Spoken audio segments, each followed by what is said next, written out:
Hello, hello. Hello, hello. Christine and Nathan, I see that you're here. Um, Joanne, good morning. Martha, good morning from Chicago. I'm so glad that you're able to chat with us now. And then, can you all hear me and see me? For me, it looks a little blurry. That could be me. um, Michael, good morning. So how are you all doing? Let me turn off my notifications so I don't get. I have to turn off my notifications, it seems, every 24 hours, and hopefully that works. So, how is everyone doing? I know there's not that many of you here yet because I did come on a little early. Um, Debbie, good morning. Carolyn, good morning. Lynn, is Dave with you? Um, and okay, perfect. Thank you. Um, Oh, yeah, Martha. Everyone loves that song. It's really crazy. I'm gonna tell you in a second.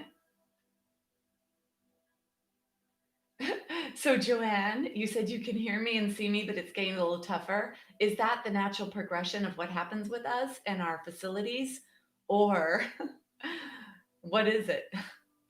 Is it my system? So I want to know, like, is it me or is it you? um, Nathan's knee is still bothering him. Okay. Um, Nathan fell, right? Did he fall and hurt his knee? I think I know someone stumbled. That might have been Stan. Not sure if that was Nathan. So is Nathan's knee hurting because it's hurting? And is it hurting on the inside of the knee? I'd love to know that, please. Not yet, but he will be hopefully. Hi, Chachi. Um, okay, someone just asked me something. Oh, Martha. So yeah, Martha, it's very interesting because I play this song after every single at the end of every single class that I teach. And it's really crazy because in my studies of yoga, and when I go to India, there is no music played for Shavasana. Shavasana is there you are, lie there and connect your small self to your big self. It is a very spiritual practice, the last aspect of yoga, of the class. The Shavasana is really, it's called corpse pose, and it's when we go from our small egoic self that lives here in this body, shows up in life in the small way that we do, and hopefully throughout the practice we cleared our energy channels physically through the breath, and maybe even through a meditative practice at the very end. I'm talking about a traditional practice of yoga.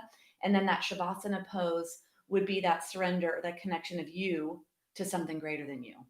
um, so I do think that in this virtual time of COVID, that I've become a little bit more sharing of yoga in its true essence.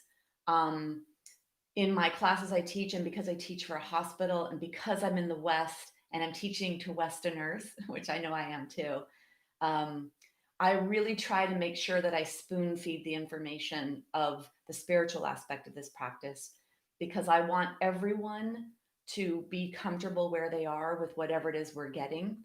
And something I heard today that was really beautiful by one of my teachers I follow is that the physical practice of yoga is like connecting the dots.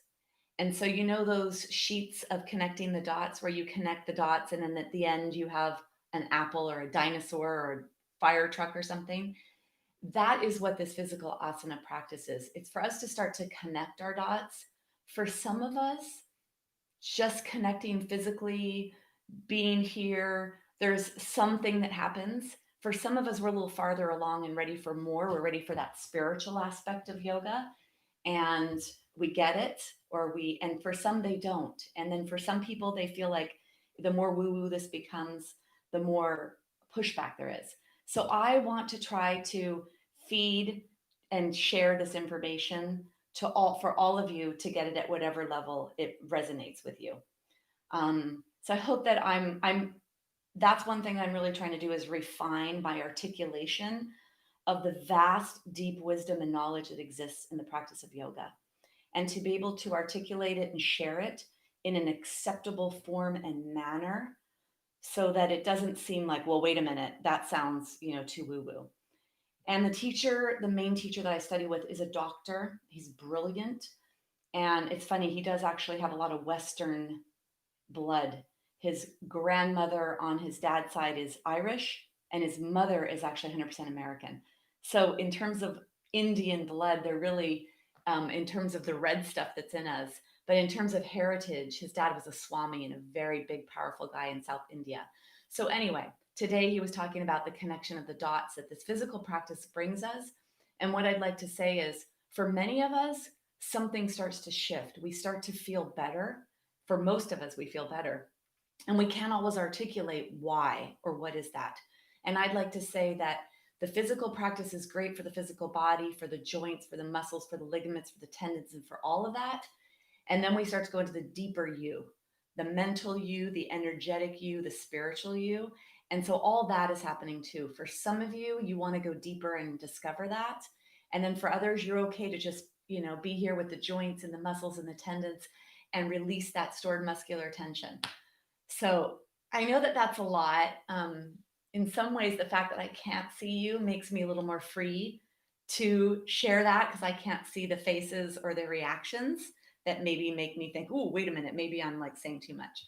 So, Martha, you asked what the song is at the end of practice, which is what got me to say all this. Because traditionally, playing music at the end of practice isn't something that happens. And for some reason, for me, this song touches me in such a deep place. And I only recently found out what the actual words mean. I heard another explanation of it, which just was like, wow. So the song I play at the end of class is this. It's called Gobinde Makunde. I cannot tell you how many people have asked me for this song, how many people have asked me for a link to this song, the image of this. And it was one, my teacher played this in class one time. It resonated so deep with me that I asked her, what is that? I play it at the end of every single class I teach if I have my music with me, which is 99% of the time. So anyway, that's it. It's called Gobinde Mokunde. And this woman that sings it, Sada Satkur, is unbelievable. Unbelievable. So there you are. Many of you have that, and many of you have asked me before. So let me see. Joanne, okay, Nathan's knee. Let me see if you answer me about that, Joanne. Oh, yeah, Joanne, I know the isolation is getting hard. I mean, it definitely, I feel myself like walking through quicksand sometimes. And then I say to myself, okay, Debbie, snap out of it. What's going on? So I just wanted to say also for many of you, my father had a pacemaker put in yesterday. My dad will be 91 on Monday, and every doctor and nurse that's interacting with him in the hospital said he is exactly like a 70-year-old. It is amazing how sharp my father is, how sweet and loving and kind. He's just an unbelievable human. And everyone that meets him will tell you that. He's going to be 91 on Monday. So he had a pacemaker put in yesterday. And so I don't go out much. And my husband's a type 1 diabetic. So I don't go out much. So that feeling of quicksand from this isolation, I get it. Okay, so we're going to do something today that's going to stretch that knee, Nathan. Let's see if it helps. I did a class on Thursday, and someone called me that day to tell me, oh my gosh, my knee and my back feel better. So we're going to throw in that for you, but for all of our knees, actually. Hi, Athena. I'm surprised you're here too. You're up early. Ooh, something's happening. Um, yeah, Joanne, it's not even just the rolling of the eyes. There's so many reactions we have. So we're all like this, right? When we're with each other, we notice the twitch of the eye, the shift of the body weight, the way the eyes open or close. We are always interacting with each other and noticing, how are you reacting to what I'm saying? That's how we are as humans. So that's what I'm talking about. Rosanna, great. Sharon, number 2, thank you. Chachi, shoulders hurting, you sleep on your side. Yeah, so think about that, okay, low back. Think about the way you guys sleep. So if you are a side sleeper, which I know many are, when you're sleeping on your side, you're not sleeping totally linear. More often than not, this is happening. You're putting excessive body weight on your shoulder. The shoulder joint is forward. This humerus bone, the top of it is a ball, and it's like sitting on a saucer. It's like an orange on top of a tea saucer. So think about that. It's a very shallow set joint.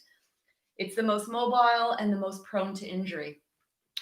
And when it's forward in the anterior, when that whole ball is forward here, which it is for most of us because we're looking down, where most of our movements daily is inflection.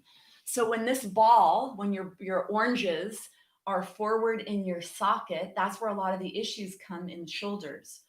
And because we're there most of the time, and then at night, if you sleep on that side, you're doing this, you're putting it forward, and you're slamming it in there. So these are getting all stretched out and these are getting all tight. Okay, so just think of that. Think about your pectoral muscles that are here, your chest muscles, and how you want them to be stretched, and how you, when you're sleeping at night, maybe you're doing this.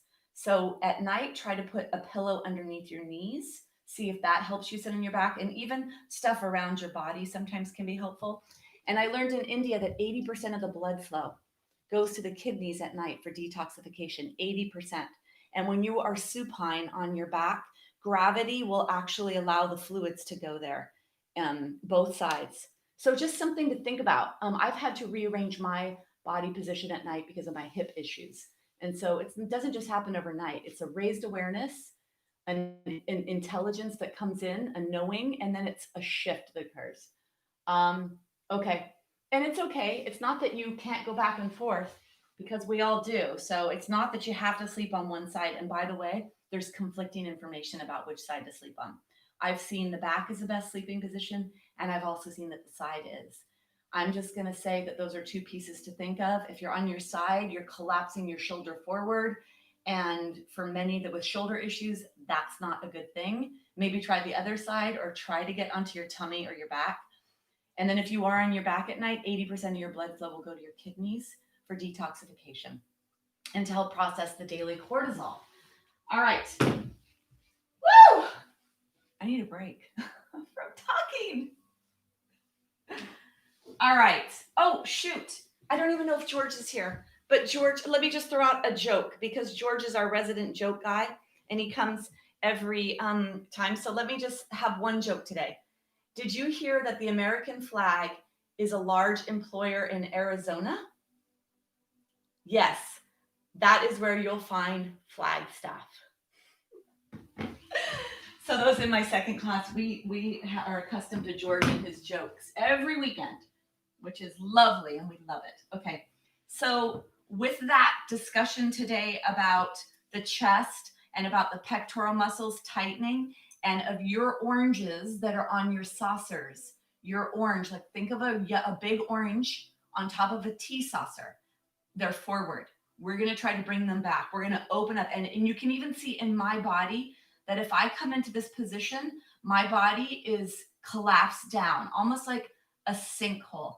I always say that the body is like going into a sinkhole as we age. This whole collapsing, everything is going in and down.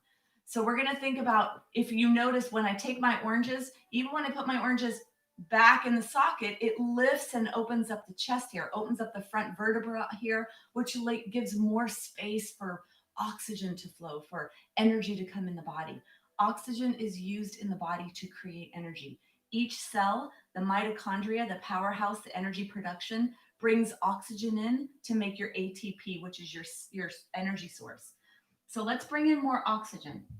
Take your blanket, roll your blanket up, or a towel, roll a blanket or a towel. For those of you that have a bolster, you could use your bolster. I want you to have something that goes across your body here. Something that goes across your body. And for those of you that have a lot of props and you're able to get chest expansion in a different way, whether that's with 2 blocks or 1, this here, if you do this across your chest, you'll need to put a block there. I'm going to recommend that you put this at your bra line, or if you're a boy, your bro line. Okay? I learned that in one of my trainings. I thought that was great, the bro line. Although I'm sure most men know where the bra line is. So bra line works, right? Hopefully there's some chuckles there. And chuckles are actually good because that's all exhalation and that's really great therapeutic. If you're going to put this underneath your back, if it's pretty high, you may need something behind your head and you may not. So find this right behind. See where it is on my body? My upper back has space. It's not all the way to the top. That I notice the most in class when I walk around is people place this too high on their bodies. I want it to be right around the middle thoracic spine, the least flexible, so that your oranges have gravity pulling them towards the floor. And then when you come in here, if the neck doesn't like this, you may need to support yourself with another blanket behind your head. So do whatever you need here to find this position in your body.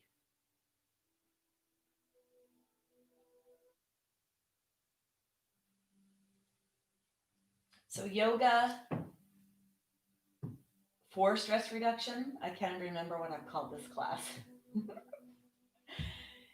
It should be yoga and stress reduction, yoga and stress management. That word stress comes at you and is supplied to your nervous system through all of your sensory input and from memories. Can we take this moment to gift ourselves, GIFT, gift ourselves a break from seeing, from hearing, from tasting, from touching, from noticing, and then from internalizing all that we see, hear, notice, think, and remember from that memory aspect. Allow your internal environment to go to a place of homeostasis and let your internal environment feel and experience homeostasis more and more often. So this becomes more of your default. For those of you that have the monkey mind, we all do. We all have a monkey mind. I'd like to teach you a little proverb that was shared to me by one of my favorite people to follow. She's a gynecologist, Dr. Christiane Northrup. She shared a Polish proverb. Here it is. Not my circus, not my monkeys. Not my circus, not my monkeys.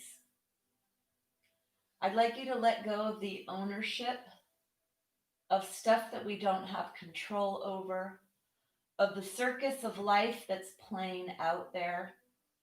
Just for now, this is not Pollyanna. I'm not asking you to be ostrich putting your head in the sand, and I'm not asking you to do anything other than gift, GIFT, yourself, your being, a break from the circus of life. Not my circus, not my monkeys.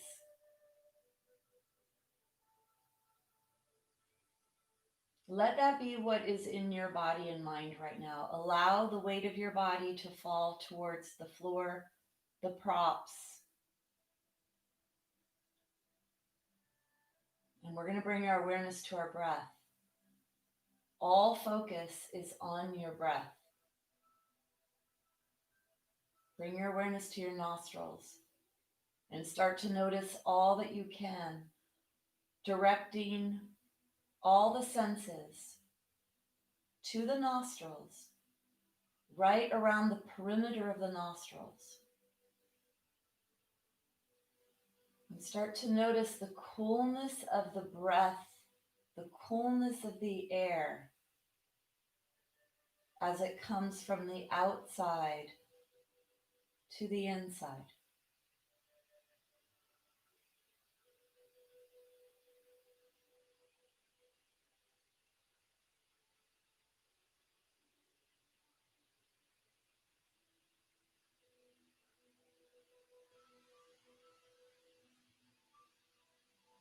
stay with your nostrils. Notice if you can detect the coolness on the whole perimeter. Do you feel it in one nostril more than the other?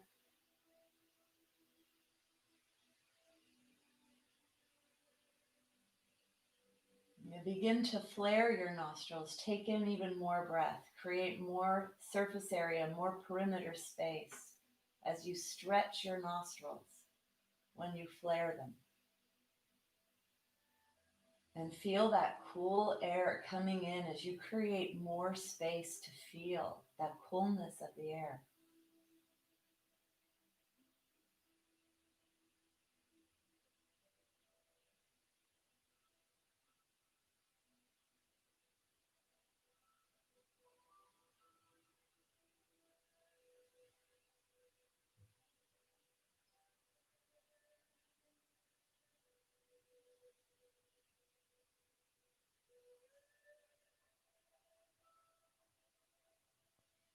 Begin to follow that cool air all the way up the bridge of the nose. Go slow so you could feel it coming in, and then you feel that coolness go up, up, up, and at some point you stop to feel the coolness. Notice where that is.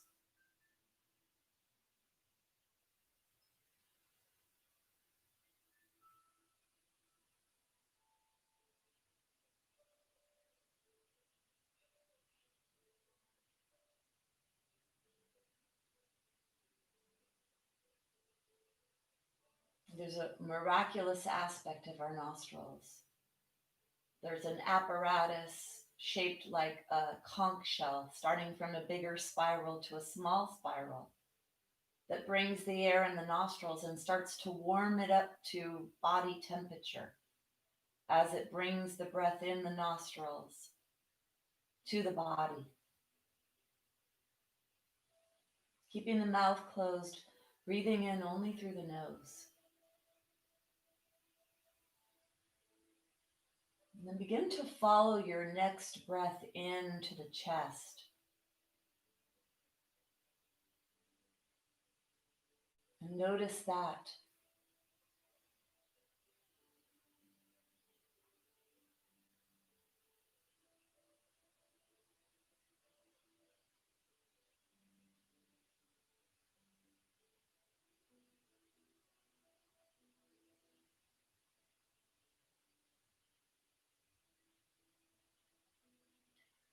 Notice the movement on the chest. And then if you'd like to bring in that proverb, on the inhale, not my monkeys. Sorry, not my circus, not my monkeys.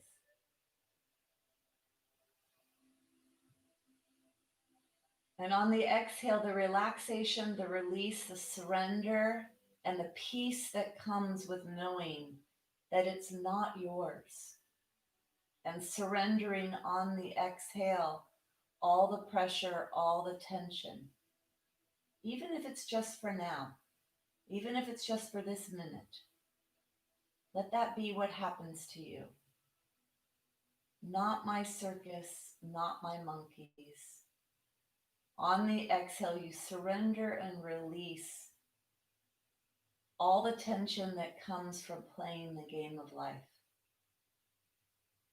being involved of the circus we call life.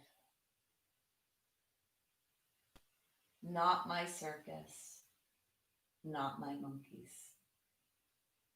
Just for now. Take 3 more breaths like this.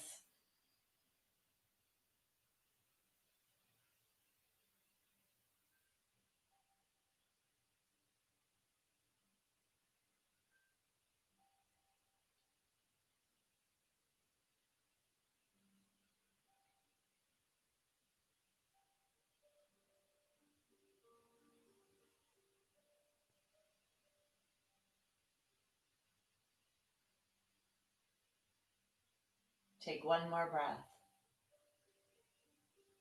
Not my circus, not my monkeys.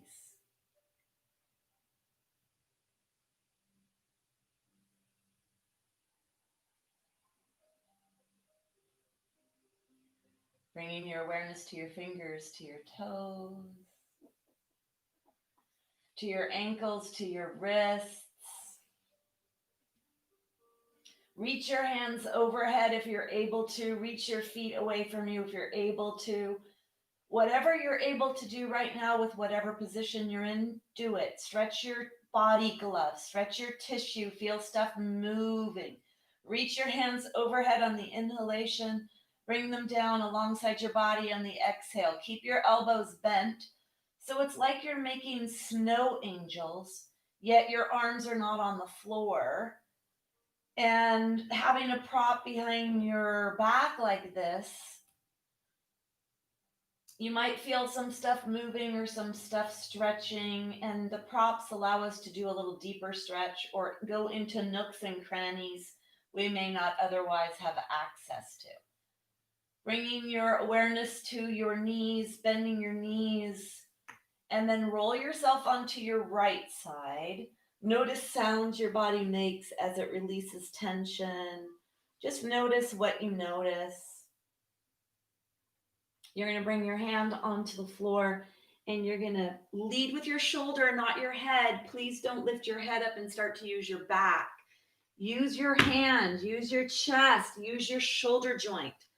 And especially we were on the right side. For those of you that are right-handed, that's the left arm having to do that, which most of the time we're using our right hand. So the opportunity to use something different is always a good thing. So I'm going to let you guys in on a little secret. Yoga and stress management, yoga for stress reduction. If we want to reduce our stress, the ticket is to surrender. And so not my circus, not my monkeys. At that moment, just letting go. You could play the game. I'm going to let you go back and play the game and watch the news and bombard yourself with stuff. The key to shifting, the key to stress reduction is mindset. Changing your mindset. Change your thoughts, change your life. And so any moment you could stay in the moment when we're doing that every day. That's why meditation is the new medicine, Dr. Mark Hyman says, because getting yourself to homeostasis, to not playing the game, even if it is for one breath, for 1 second, you're affecting change in your body. And that's just 1 second, 1 minute. Imagine what happens if you do that for 10 minutes a day, for 5 minutes a day, for 2 minutes a day, for 20 minutes a day. You start to shift your life. And the proof is in the pudding with all the people out there that do this, that find that change and that shift in their lives. Okay, we're going to begin seated. We're going to begin seated. So if you have a bolster or if you have pillows, I'd like you to get those, please. If you have 2 blankets, or you could even do this with 2 blankets. I'm going to show you a really comfortable way to do this, and then you're going to see what you have in your house to achieve this.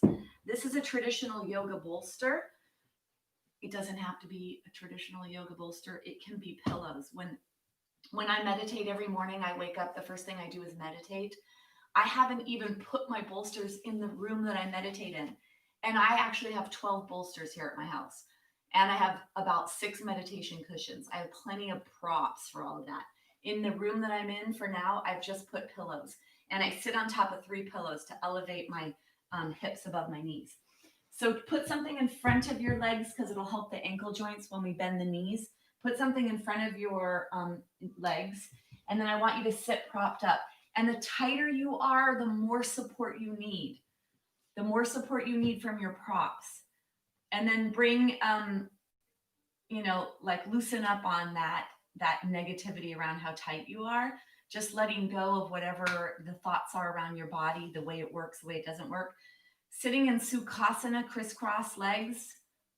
Number 1, for those with knee issues, that's too intense. And if you're having knee issues regularly or even just right now, this is called Baddha Konasana, soles of the feet together. Still an externally rotated hip movement.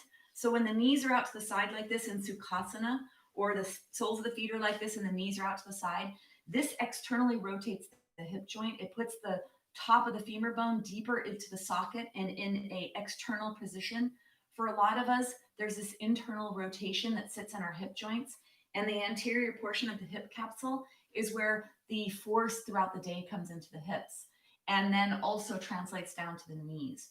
So sitting in an external rotation actually is relieving tension on the back, because the psoas, the filet mignon that's attached to your lumbar spine, attaches to that inner thigh bone, the upper feet, the lesser trochanter of the femur bone.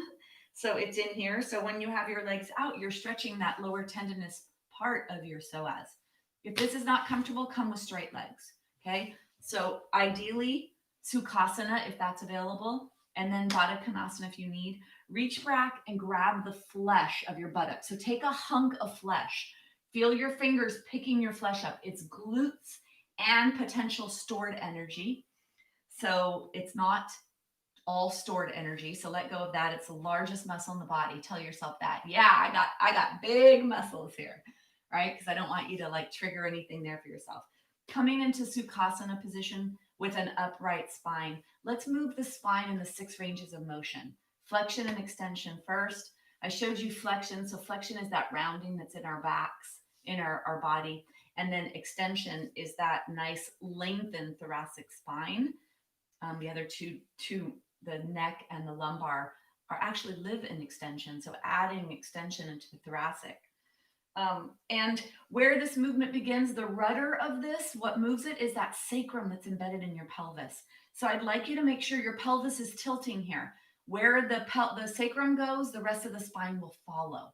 Take your hands on top of the front of your thighs. When you inhale, let's warm up our spine first. We're going to do Sufi grinds. So I want you to think about this rib cage. Think about your rib cage, okay? Starting up here, attached to all 12 vertebrae.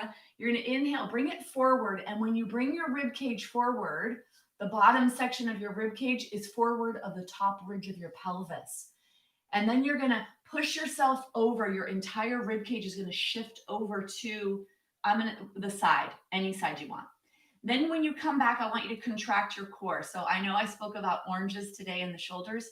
If there was a big juicy navel orange in your belly, and you were going to squeeze that big juicy navel orange, pushing it back towards your low back, feel your body weight going back onto your tailbone area, and then bring yourself over to the other side, and then bring your rib cage forward. So can you let this be that there's length in your spine? You feel this length in your spine as you rotate your rib cage around. Close your eyes, holding onto your knees. Think about the bottom of your rib cage, right? In the middle of your torso. And as it goes around, it's going around the top of the pelvis, another opening. But it's going even more forward, more sideways. And then when you get to the back, of course, the spine is there. So it's a little bit more of a limited movement in that sense, in terms of going beyond. And then you're going to keep moving like this. This is called a Sufi grind. And most primitive cultures, primitive humans, without evidence-based research to prove things to them, when they were more connected and just knew the intelligence of whatever it is that's out there, they would do these circular patterns. A lot of cultures, circular patterns. And then for those of us that have children, and then I know one person here is involved often in birth, this circular movement of the pelvis, very therapeutic. I know when I was giving birth and I had a doula helping me, I was doing figure 8s with my pelvis to help get the babies to move down into the birth canal. So this circular pattern that we bring in our bodies, so therapeutic, getting our joints to move, getting everything to fall into location. It's warming up the back, it's warming up the hips, it's moving the spine. Let's take one more circle here. Bring yourself back to center. Elongate your spine, sit nice and tall. Pull length in your spine, 26 vertebra, 26 joints you can pull space in. Inhale, chest comes forward. Let it be your heart that leads. Feel that stretch on either side of the hips maybe. And then bring yourself in the other direction. Contract your core, push your belly button back towards your spine, close your eyes. Inhaling when your body comes forward. Use your hands on your thighs to help lengthen the spine as you rotate around in a circle. And with the eyes closed, feel your body rocking around the perimeter of what you're sitting on, the base of your pelvis. Feel yourself rocking through the sits bones towards the front edge of the pelvis, over to the other sit bone, and then all the way back to the tailbone. Using your hands to create that length in your spine. It's as if you're stirring up a big pot of soup. And in this case, the big pot of soup is the pelvic bowl. So many ligaments and tendons, connective tissue, soft tissue, holding of your body throughout the day and all your movements. Bring yourself through one more complete circular rotation. And then bring yourself all the way back to center. Sit nice and tall, elongate your spine. Let's take our legs forward for a second, shaking them out in case there was anything there. Take your hands, rub your hands on your thighs and be pretty strong here. So these are your quadriceps. One of them is a hip flexor muscle. Lots of nerves travel up and down here from the feet to go up to the brain. Come to your kneecaps. Circular pattern around the kneecaps. That patella, that bone floats in the tissue there. It's not really attached, that's why it's going back and forth. Come to the inside of your knee. Take your fingers pretty strongly, of course, if this feels okay. If you have any inflammation there right now, that may be a little tender. So just notice what you notice here.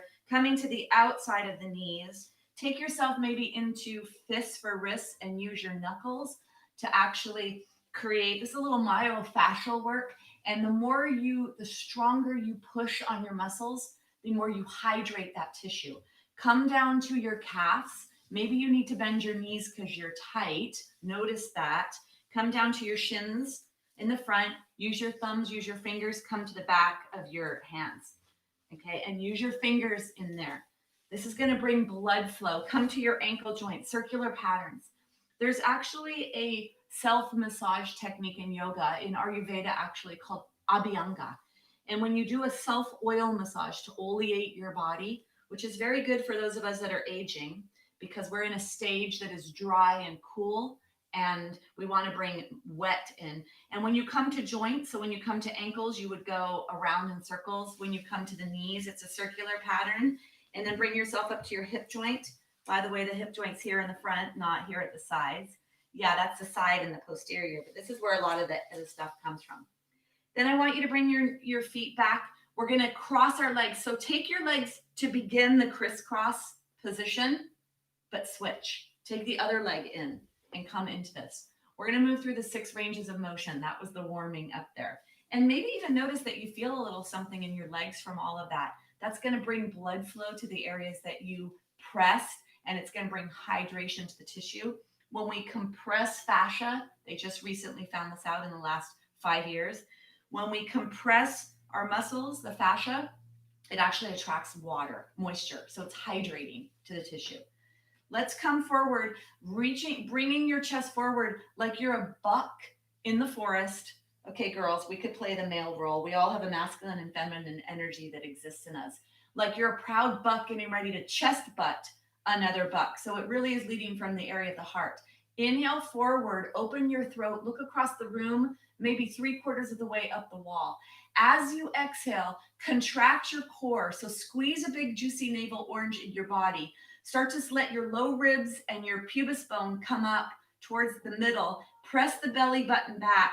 Let the low back round. Don't let this just be in the upper back. Use your arms to hold on. Feel your body weight going back to the tailbone. Inhale to come forward, open your throat, open your chest, and then exhale, contract your core strongly, push your belly button back. Let the pelvis tilt so that the pelvis initiates the movement from the tailbone all the way up the 26 vertebra to the very part of the top of the spine where the skull attaches to the spine. Exhale to contract, inhale to come forward. Feel your tissue stretch. Maximize your range of motion in whatever range of motion you're in. Bring yourself back up to center. Maximize your range of motion so you feel that stretch. Let's come to the side. Take your hand out to the side. Inhale the other arm up and over. Bend the arm that's on the floor. Inhale to bring yourself up. Take your other hand out, bending that arm, and come over.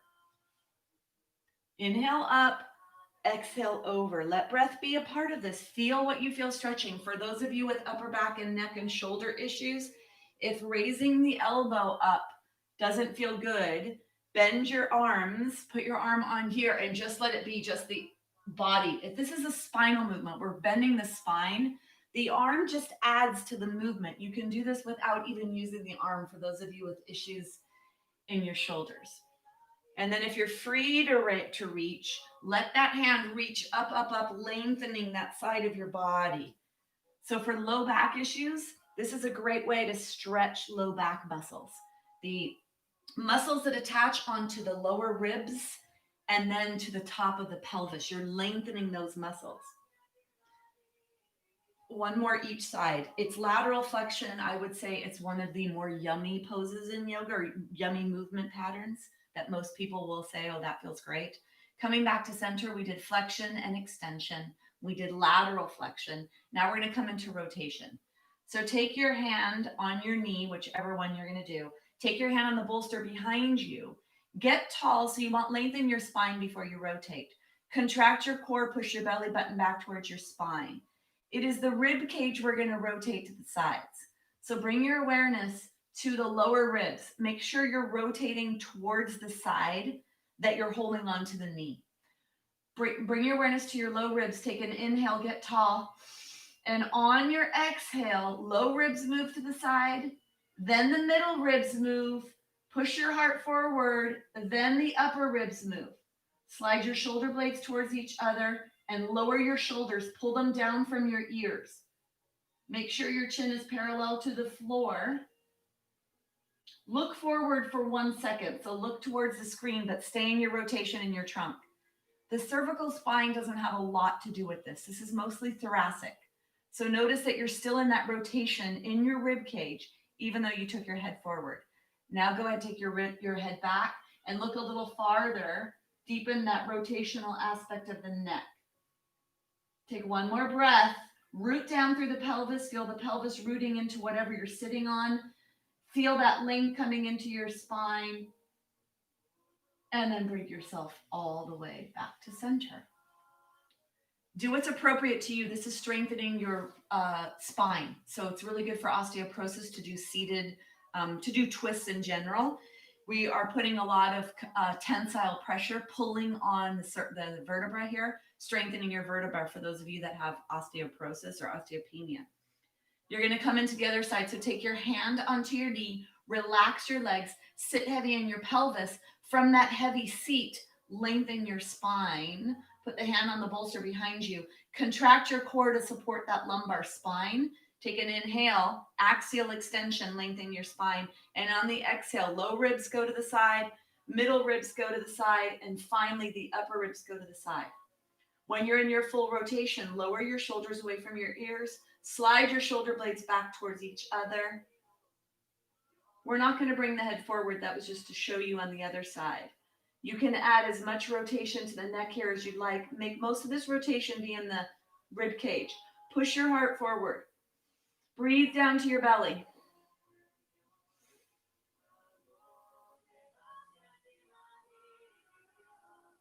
Take one more breath. And then you're going to bring yourself all the way back to center. Take your legs, shake your legs. This is one of my favorite movements to do. I think it feels super yummy. And it incorporates flexion, extension, and rotation of the spine. And then maybe lateral. Bring a leg forward, doesn't matter which one. Bring a leg forward, bend the other knee. Of course, you only bend the knee as much as your knee will bend, right? So those with knee flexion issues doesn't mean you can't do this. Might mean that you can't have as much bend in your knee. Bring your opposite hand. For those of you that can comfortably grab the toe, which by the way is not most of you, I know, without rounding that spine. So we're not going to compromise the upper body to try to get there to this foot. You want length in your spine, and a lot of people don't have that range of motion. So take your back of your hand on your thigh, Bring your hand forward, look at your thumb. You're going to inhale to open up to the side. Exhale to come. Inhale to open. Feel that beautiful stretch in your body. Exhale, last one. This is number 3. Inhale to open and stay here. Stay here. Be long in your pelvis. Push your leg into the floor. And with that pressure down, lift out of the pelvis. Reach your fingers away, nice and long. Look straight at your thumb. Let your hand be in alignment with your head. Take one more breath. And then let's bring ourselves out of this.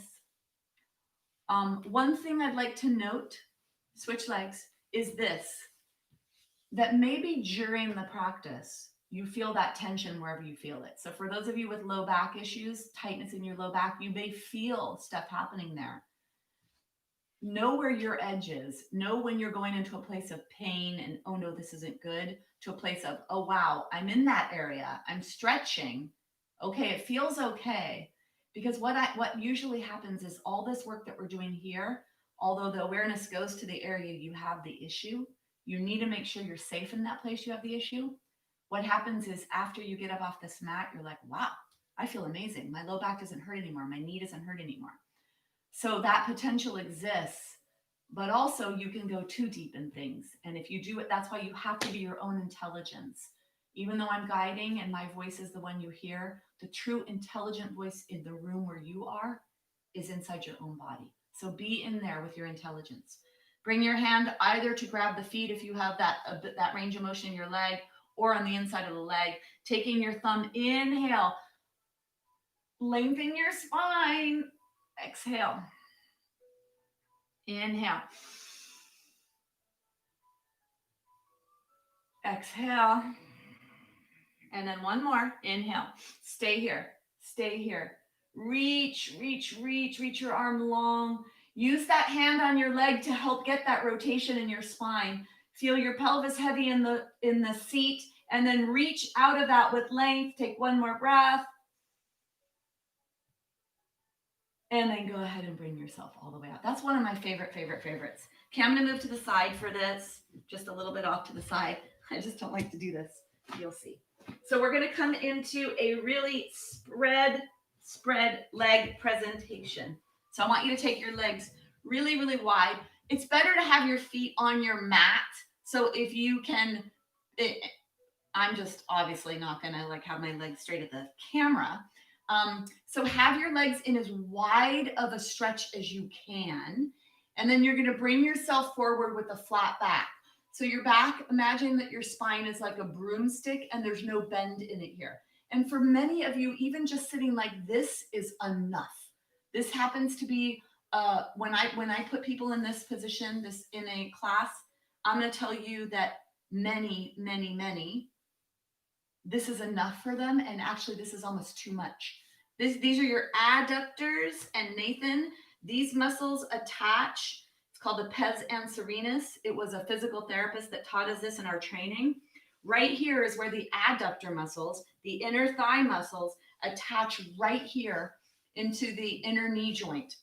And when these adductors get tight, they pull the knees inward. Remember that sinkhole I was talking about with the body? Well, down in the lower body, starting at the hip joint, the knees go towards each other, the soles of the feet, the arches flatten, and it's like a sinkhole down to the ground. So right here, we're stretching our inner thighs. For those of you that can, with a flat back, come forward. Ooh, Athena Ballerina is here with us today. My friend that I did my training with, she's a ballerina. She probably is kissing the floor right now. She's also in her 40s. So let's just say she's also young. But come to wherever you can with a flat back, whatever you can do. The more you add flexion into the hip joint, you accentuate that stretch there. Just do you. Everyone else is taken. If you want to add a little bit here, sometimes I like to come onto my hands, as long as I'm keeping my spine nice and straight. And I'm going to explore, let your torso be a piece of seaweed. Let your legs be the ground, your pelvis be the ground, and just let your body weave around. Be in your body, please. Be in your body so you can feel, oh yeah, this feels okay for me, or OMG, as in, oh my gosh, this is not good for me. So just know where you are, come forward, and then let's bring ourselves all the way up. For those of you with low back issues, with knee issues, I recommend doing that often. Let's come into another pose. This is called turtle, I believe. I'm going to come off my bolster at this point. You're going to come forward, so your feet are forward. You can see me when I'm to the side. I might turn to the front as well. My knees are out to the side. The soles of the feet are together. This is like a form of Baddha Konasana. And actually, bring your feet a little closer. This is Baddha Konasana. Another inner thigh stretch, a different place of the inner thigh muscles. Doesn't come all the way down here to the inner knee joint. The spread leg position, you'll feel that a little lower here. This, you'll feel a little higher up in the adductors. And then again, I'm going to say that we all feel it in different places because we have about 600 to 800 muscles. It depends whether we muscles all the way up to maybe 800. So we all have different places that we have issues. Okay, soles of the feet are together. The knees are out to the side. You're going to put your hands on the floor between your legs. Make sure they're between. And then you're going to slide your hands to slide your hands underneath your legs. This is stretching the low back. So maybe you guys have found your place here. Maybe this is okay for you. Or can you come a little lower and reach your feet?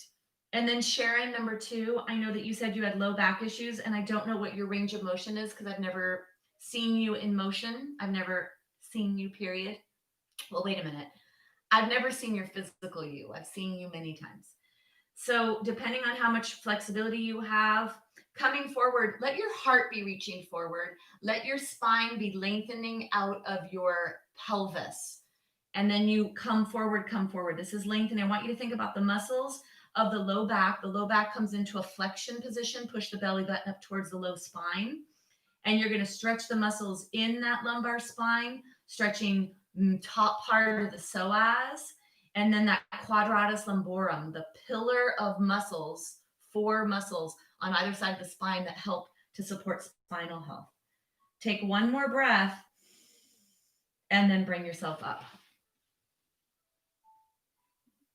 Let's take our legs straight. Let's shake, shake, shake. Let me see where we're at time-wise. Okay. I'm trying to think what else I wanted to do with you guys. Okay. Neck and upper back. Somebody was speaking about their shoulder and the low back. Okay. So I'm going to say that that's the stuff for the low body, and that's the stuff to release the low back. And then we moved the spine in a lot of ranges of motion. Let's just do a little more up here, and then we'll go on our backs and ground our energy and do some yummy stuff at the end. How does that sound? We're doing yummy stuff at the end. Okay, so like the dessert section. This will be the main course. So in this time, we have been doing our 1-minute plank. And this 1-minute plank is an opportunity for you to really fire up a lot of the muscles. And a lot of the muscles. Let's crawl while I'm talking, please. Crawl. That's my new favorite thing to do, is crawling. And I was just noting how interesting it is that we begin our lives as babies on our tummies, lifting our heads to strengthen our back and neck. Then we start to crawl, which actually develops the femur bone.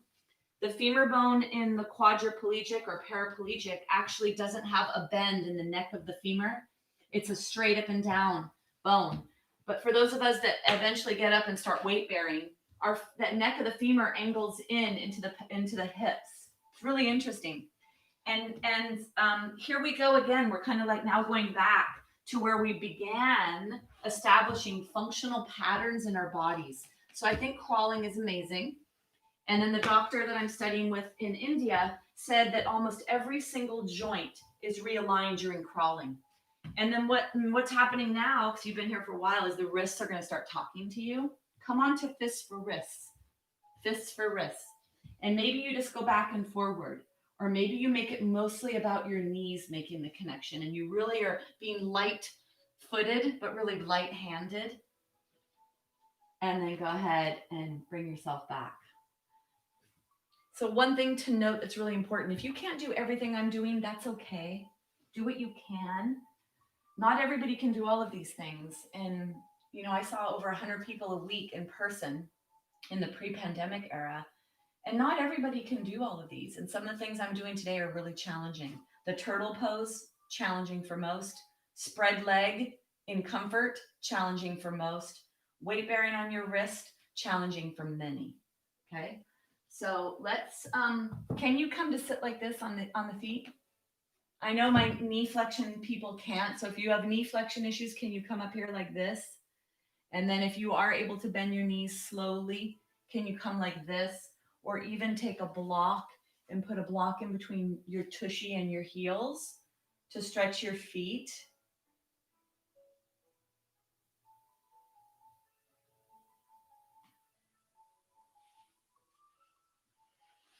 And then we're gonna come on to a dolphin plank today.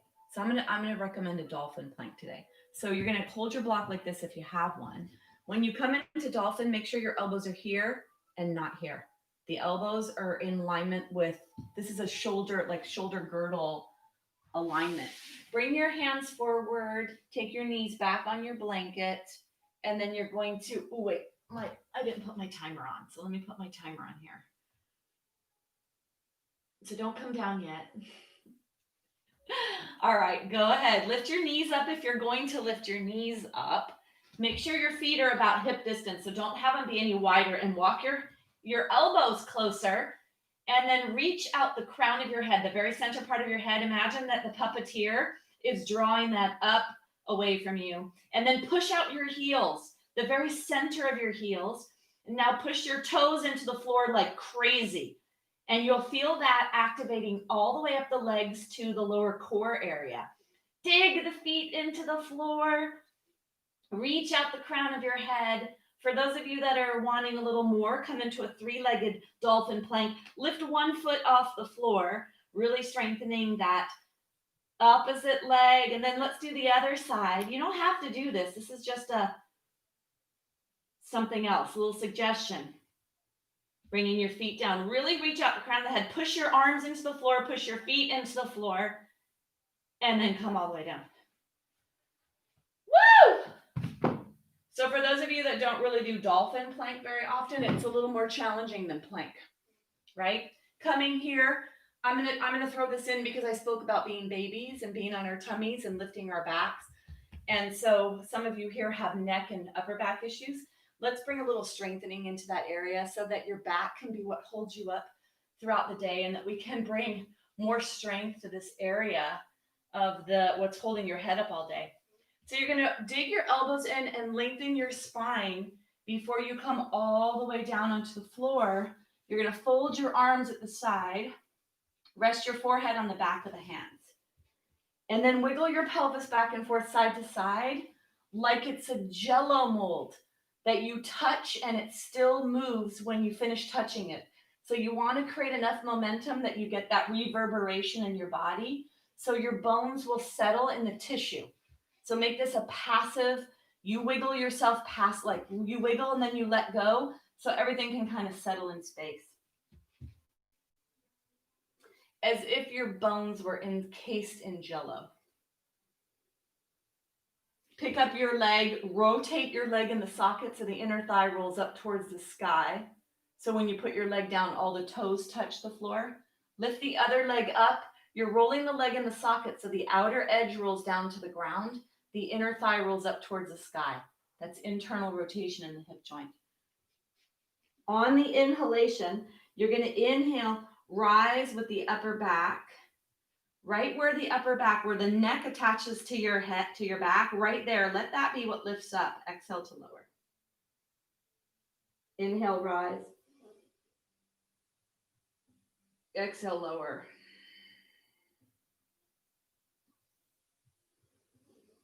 Inhale to rise. Exhale to lower. Inhale to rise, stay there. Your nose, the tip of your nose is pointing down towards the ground. Dig your elbows into the floor. Push your arms, your forearms into the floor. And then let's lower all the way down. Let's take our hands all the way down alongside the body.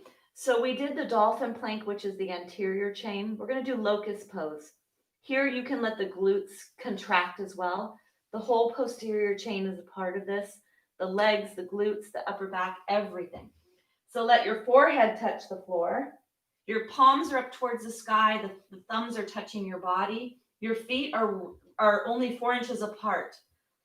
Inhale, lengthen your body and rise everything off the floor.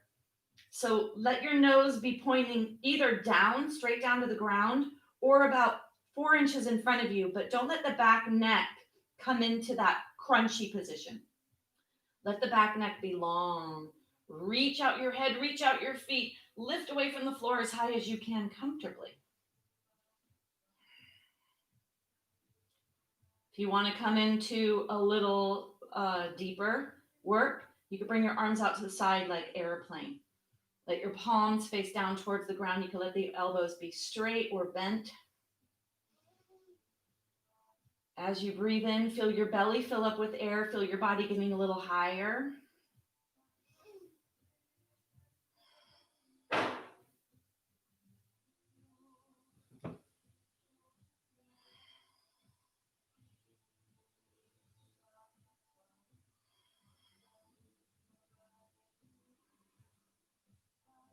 Three more breaths if you can. I know that's a lot, so maybe it's too much for you. Maybe you need to come down. Come down if you need to. And then finish your last breath. Turn your head to the left. Let your right cheek and your right ear touch the floor. Let your palms be up towards the sky. The thumb is touching your body. If you feel a lot of tension, slide your left hand to the side, palm is down. If you still feel a lot of tension, bend your elbow, bring your hand a little higher up to be in alignment with your head. Try to let it be the ear and the cheek that's touching the floor. Breathe down to your belly. That helps to release low back tension.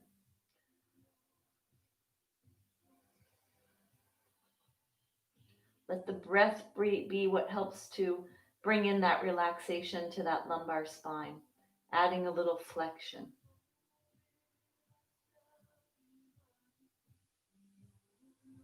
Feel your heart.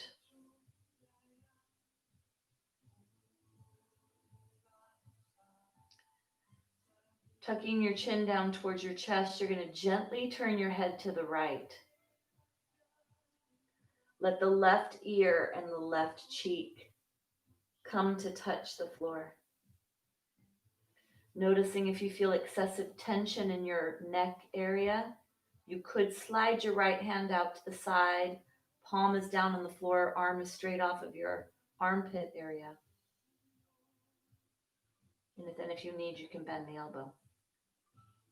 Let everything go. Wiggle your body side to side. Let your shoulders round forward here.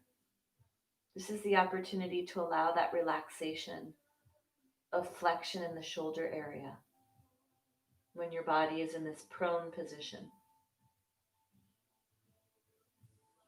Maybe this is a position that some of you want to explore at night, or at least in the beginning of falling asleep.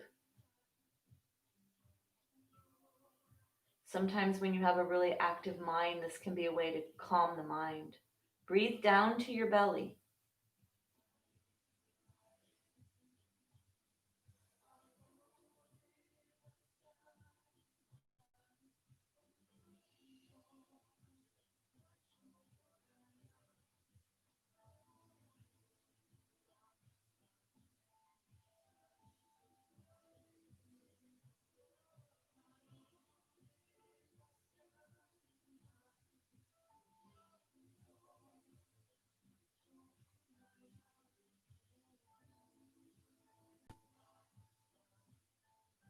Take one more breath.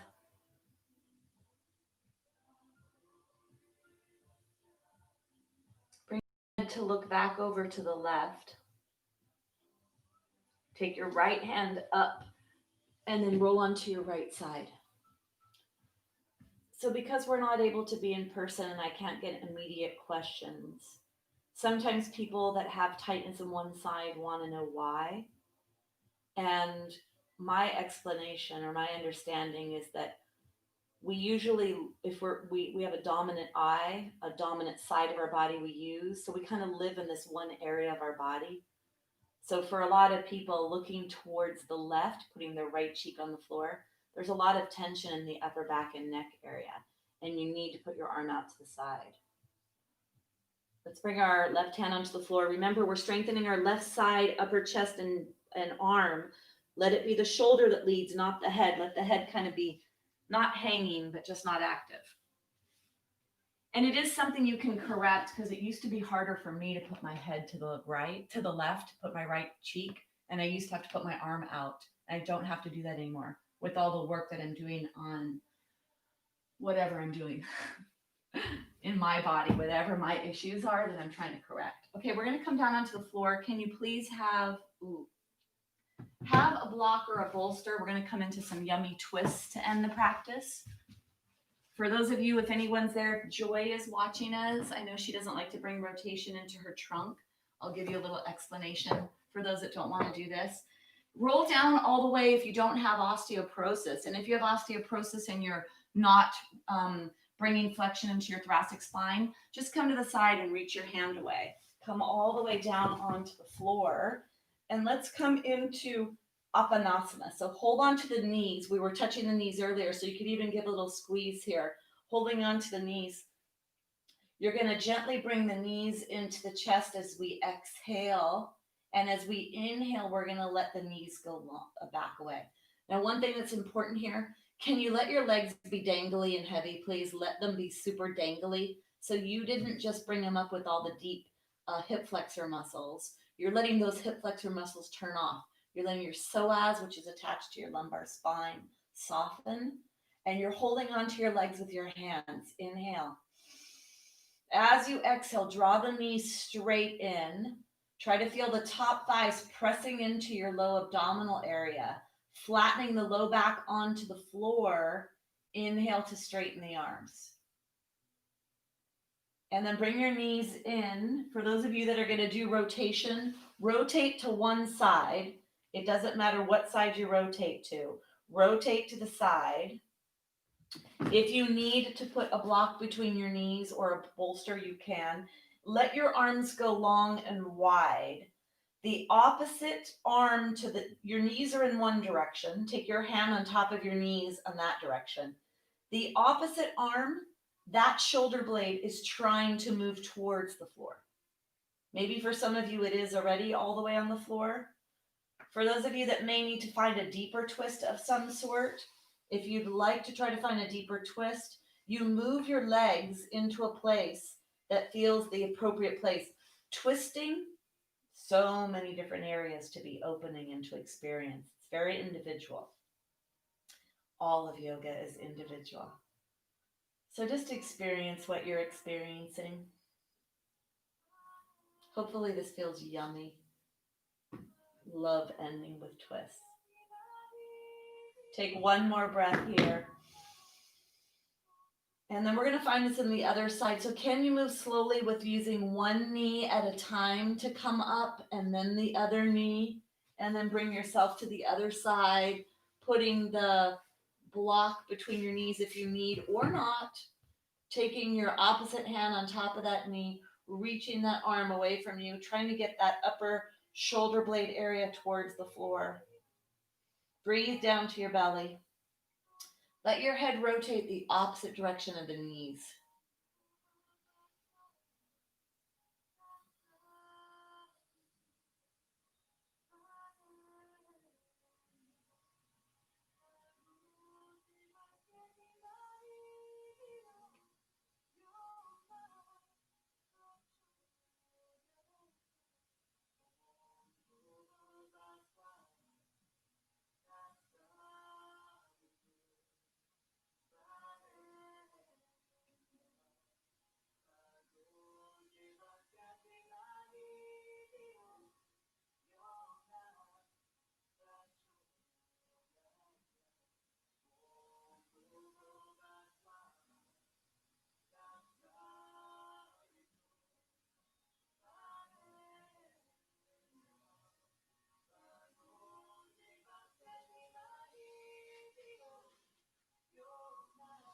Take one more breath.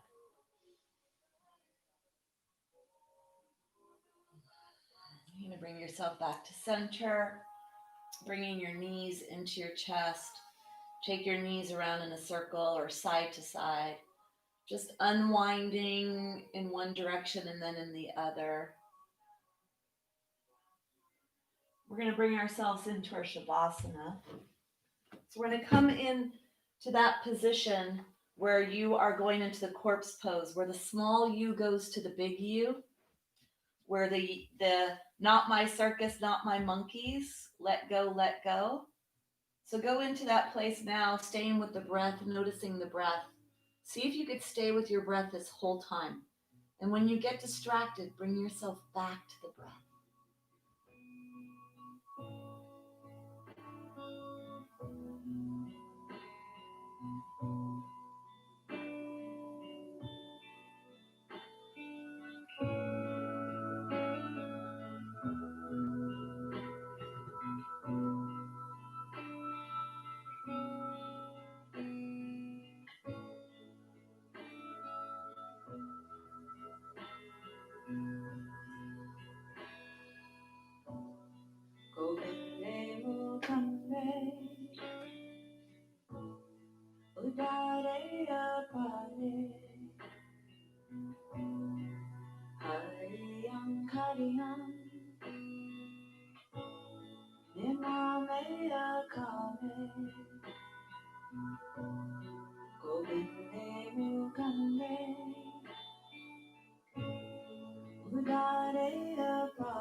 Gently begin to deepen the breath.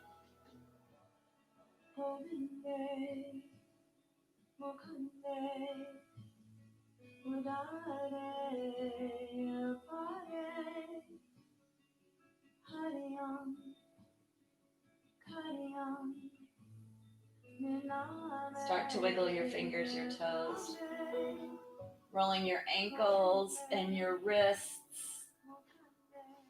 Then gently bring the knees into the chest, rocking side to side. Draw the knees in deeply. Tuck the chin towards the chest. Try to flatten the low back in the floor and give yourself a nice low back massage. Rolling all the way onto your right side. Leading with the shoulder, not the head. Stay in this mellow place. We're going to use sound because sound is actually what brings us from the causal level to the subtle level and then to the gross level, which is the part of us we could touch. So bringing our awareness through sound. Let's use the sound M, like the letter M, keeping the lips together, just that vibrational sound. Notice it, experience it. Take your hands, rubbing your hands together. The thumbs touch the sternum bone. Press the heart into the thumbs to lift the upper chest. Lengthen the back neck, slightly tuck the chin down towards the chest. Take a deep breath all the way down to your seat.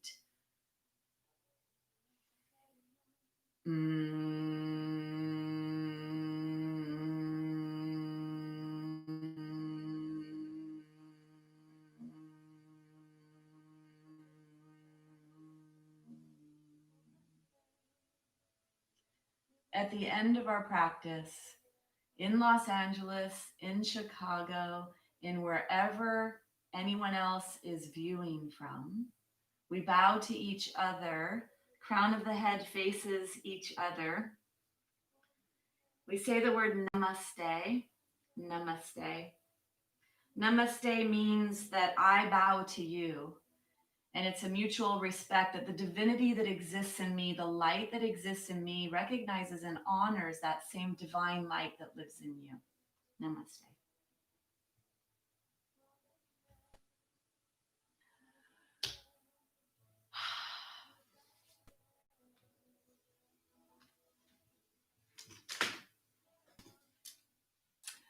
Well, I feel great.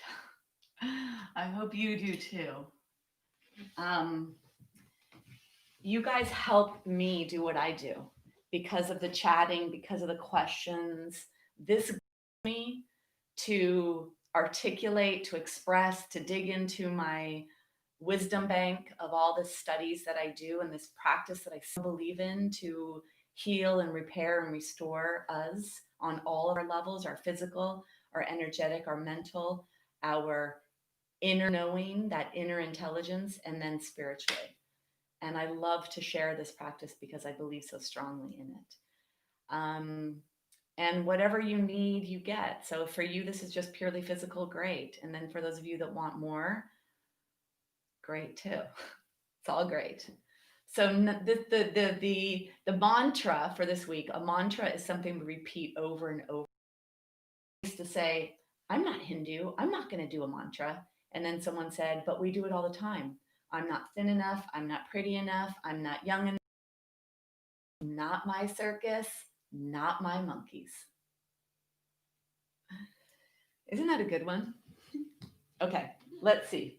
You are welcome, Chachi. Eleanor and Stan, I was hoping you were here. How are Stan's knees? I think it was his knee that he hurt from falling. So Stan, I hope you're okay. I hope you're feeling better. You feel aligned and relaxed, Athena. Oh wow, summer solstice. OMG. And I think today was pretty like amazing. Like I feel really amazing. And today is the summer, or tomorrow's the summer solstice, right? The 21st, because my dad's birthday is Monday, the 22nd. Great, Joanne. I'm so happy to hear that. Michael, yeah, summer sol. Oh, you said that. Okay, I thought Athena did because I saw it before. Happy Saturday. Martha, great. Okay, really good. Yeah, that is, I love that too, Martha. Chachi, yeah, yummy. Isn't yummy such a great word? Um, yeah, that's a really good stretch, Sharon. That should feel good for your low back. Turtle pose. Carolyn, thank you, Debbie. Oh, Carolyn, I love to hear that. You've been in my life for a very long time. And so I just love to hear that you're getting benefit because I love this practice. Oh, we celebrate the summer solstice today. Okay, great. The mantra, yeah, not my circus, not my monkeys. And if that doesn't work for you, whatever is a mantra, let it be a positive mantra, something that sets up your internal environment with positive, good hormones and chemicals and not negativity. Nancy, all right, Nancy, you feel relaxed. Great. Yeah, first day of summer. Okay, I don't know why I thought it was the 21st. And isn't that tomorrow? Okay. Anyway, Nathan, I hope your knee feels better. That wide leg stretch can be really therapeutic for that that part of the knee. If it is, the sinkhole that I'm talking about is this. So what I notice with people watching lots of people every week is this. First starts with arches are going to collapse, right? So we get flat feet, which if you notice my knees, notice my knees, the knees go in towards each other. The hips, this is called valgus. When it goes like this, starts to do a lot of wear and tear on the knee. So this is this, and then the upper body is this. So I'm like, oh my gosh, it's like a sinkhole. There we go. If we don't stop it, so then we do yoga to bring that strength into our body to hold us up and out. So I hope you do feel good, Nathan. Try to do that stretch, the spread legs. That's hard, but good. Oh, really, Lynn? That's great. Lynn, I almost felt like one of your other daughters shares a birthday with my other kids in August or March. Um, yeah. And then thank you, Lynn. So thank you all for joining me. These are recorded classes, remember?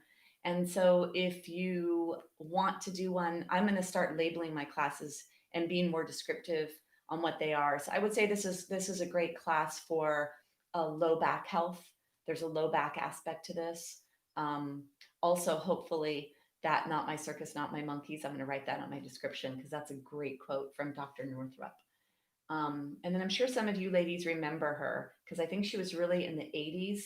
She's one of the first female physicians that really got into female medicine, female health, I believe. The first book I got from her was, well, this is one of her second books, but I got, she had Women's Wisdom, I believe it was called. I don't know where that is. I probably lent it out to someone, but this is what I'm speaking about.